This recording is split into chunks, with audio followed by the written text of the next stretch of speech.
So, are we recording yet? Oh. We are? Yeah. Okay, cool. Don't worry, I won't say much. We try and treat our clients like they're like our peers, like our friends, and not as this kind of, big scary person that we need to try and impress. Collaboration can only happen when you're on a level playing field. So actually trying to just treat them as a friend, treat them as a peer, treat them as a colleague, as we would anyone in this studio, that really helps as well, because I feel much more comfortable working with a client, and hopefully they do with me, when we can actually have a bit of a chat and it's a bit more friendly, and it's not just, right, we're on the meeting and let's present, let's go and give me your feedback, goodbye. It's actually a bit more just feels a bit more relaxed. Being relaxed. I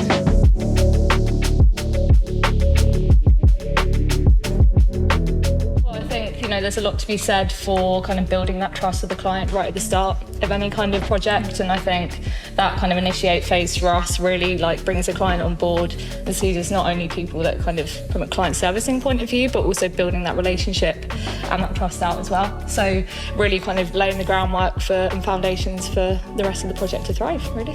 Yeah, it's such an important process, kind of at the beginning when we start a project, making sure that we are kind of fully immersed within the region or country that we're going to be kind of working in, because without that cultural understanding and knowledge of the people that you're ultimately serving, then it's kind of from there on you're setting yourself up for a bit of a failure if you're not on the same level. And that also comes into play as well when you're chatting with clients in different areas and making sure that they have trust in you, that you're able to take yourself outside of your kind of, I guess we're based in London, but your London bubble, and see things from other people's perspectives, because without that then they would never kind of believe in us to create the work that we can do. A good example of that might be GoTime, which is a bank in the Philippines that we worked. What's very interesting about that project, it's understanding the cultural context and the sort of financial literacy context of that local market and what it means to create a banking experience that serves the unbanked. If we were to approach it with a Western perspective, where everyone's got the bank on the phone, or we all have few bank accounts, few cards, etc., everything is incredibly native to us. When we started looking at the research and started talking to people in Philippines, we quite quickly realized that many people don't even have your classic old school bank account. Yeah. And how do you really unlock the potential for them of banking and explain to them that they have to have a bit more trust into something that maybe traditionally for them wasn't trustworthy, and how to kind of change the paradigm in that part of the world. And I think the unlocking potential, which was a very strong creative idea, then really beautifully translated into small steps, big results, which you see in every single interaction within the brand. So for instance, you talked about the kiosk. What does that mean is that instead of having to take a bus, travel an hour so you can get to a branch, you have a financial kiosk, which is in your local supermarket, which is a place that people feel comfortable and they feel they can have that relationship with the brand. So doing that sort of thing completely changed the relationship between the people and the financial services that they need. So 3, 2, 1. Cool. Right. What's the clap for? I never got the... It's so when you begin, there's a spike in the audio waves. So you can see where it is. Cue up the audio to the video part. Yeah, clever.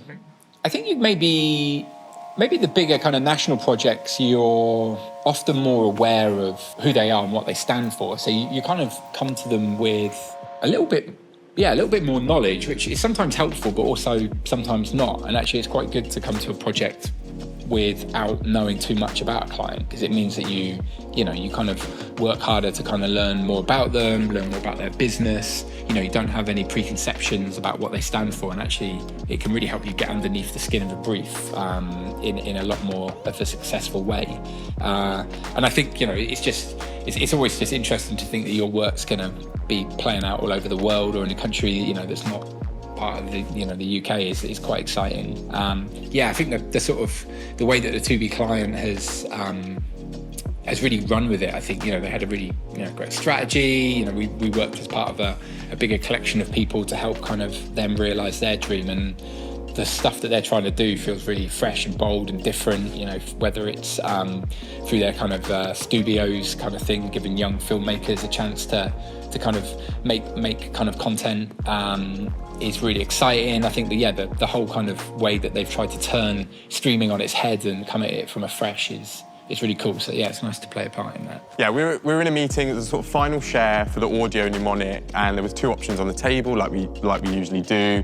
I had a meeting with Harry after. We were sort of discussing what we were going to do, and I think that the client was pretty sure that they were going to go with the option that we weren't sort of recommending. And Harry just sort of said to me, look, we have to go for it. We're going to have to sort of tell them that, you know, we really believe in our recommended option, and actually we don't think that they're wrong per se, but we definitely think that there's a bit more legs in the audio mnemonic that we want to go with. So pause there.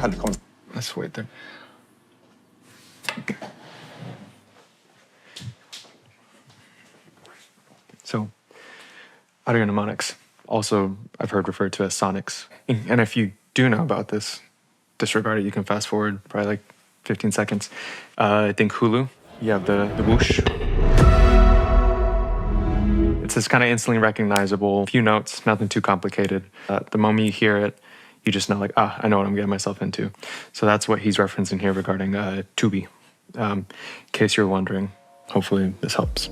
I'm gonna get back to that now. Had the conversation with them, they were open with it. I think that, you know, they'd trusted the decision-making process that we'd imbued throughout, and in the end, actually, we sort of came up with a very sort of distinctive, you know, recognizable audio mnemonic, and, you know, that's really what we were sort of aiming for in the first instance. So, you know, forgetting about sort of timings and, you know, respecting what the client wants, but also sort of pushing through what we feel is the best solution, actually on that occasion did work out, and I think it also won an award, that mnemonic, as well, so it was definitely worth the sort of slightly tricky meeting after. The other thing in terms of candor, and this relates to clients more than anything, is that I've been in situations where you know, the team or I have shared something with the client and they have true candor. They're very honest. And I find that absolutely refreshing. I'm like, oh, okay, we're having this conversation. And then you can be more direct.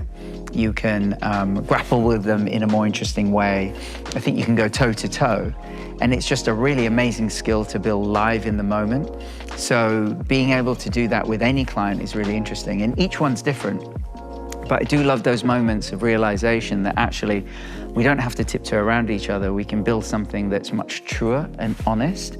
And I think it creates better work because you can have those conversations.